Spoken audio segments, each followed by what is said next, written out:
കുറച്ച് വലിയ മത്തി കിട്ടിയിട്ടുണ്ടായിരുന്നേ. ഇന്നൊരു മത്തിക്കറി വെച്ചാലോ? ആദ്യം ഒരു ചട്ടി എടുത്ത് കുറച്ച് വെളിച്ചെണ്ണ ഒഴിച്ച് കടുക് ഉലുവായൊക്കെ പൊട്ടിച്ച് അതിലേക്ക് നമ്മൾ അരിഞ്ഞു വെച്ചിരിക്കുന്ന ഇഞ്ചി വെളുത്തുള്ളി ചതയ്ക്കണേ. പിന്നെ കുറച്ച് ചെറിയ ഉള്ളി, ഇതെല്ലാം കൂടെ ഒന്ന് നമുക്ക് വഴറ്റിയെടുക്കാവേ. പിന്നെ അതിനകത്ത് നമുക്ക് ആവശ്യമായിട്ടുള്ള കറിവേപ്പിലയും കൂടെ ഇട്ട് ഒന്ന് വഴറ്റാം.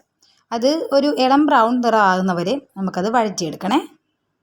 ഇതിലേക്ക് നമുക്ക് ചേർക്കാനായിട്ടുള്ള മുളക് പൊടിയും മല്ലിപ്പൊടി, മഞ്ഞൾപ്പൊടി, പിന്നെ കുടംപുളി വെള്ളത്തിലിട്ട് മാറ്റി വെച്ചിട്ടുണ്ടായിരുന്നേ, അതും കൂടെ നമുക്കൊന്ന് എടുത്ത് വയ്ക്കാം. ആദ്യം നമുക്ക് പൊടികളൊക്കെ ഇട്ടൊന്ന് വഴറ്റിയെടുക്കാം. മുളക് പൊടിയൊക്കെ നിങ്ങളുടെ എരിവിന് ആവശ്യമായിട്ടുള്ളത് എടുത്തോണേ. പൊടി ഒന്ന് ചെറുതായിട്ടൊന്ന് ചൂടായി വരുമ്പോൾ തന്നെ ആ പുളിവെള്ളം ഒന്ന് ആദ്യം ഒഴിച്ചു കൊടുക്കണേ. എന്നിട്ടൊന്ന് ഇളക്കി കൊടുക്കുവാണെങ്കിൽ ആ വെള്ളം പറ്റുന്നവരെ ഒന്ന് ജസ്റ്റ് ഇളക്കണം. അപ്പം നന്നായിട്ട് പൊടി അതിൽ കിടന്നൊന്ന് മൂത്ത് വരുവേ. എന്നിട്ട് നമുക്ക് ആവശ്യത്തിനുള്ള വെള്ളവും ചേർത്ത് ഉപ്പും ഇട്ട് ആ വെള്ളം തിളയ്ക്കുമ്പോഴത്തേക്കും അതിലേക്ക് നമുക്ക് മത്തികളൊക്കെ പെറുക്കിയിട്ട് കൊടുക്കാം. നല്ല വലിയ മത്തി ആയിരുന്നുകൊണ്ട് തന്നെ നല്ല ടേസ്റ്റ് ഉണ്ടായിരുന്നു മീൻ കറിക്ക്. ഇനി ഇത് നമുക്ക് അടച്ച് വെച്ചൊന്ന് വേവിക്കാം. ഒരു 15-20 മിനിറ്റ് വരെ ഒന്ന് തിളയ്ക്കാൻ വെക്കണേ. അതിനുശേഷം തുറക്കുമ്പോൾ നമ്മുടെ മീൻ കറി റെഡി.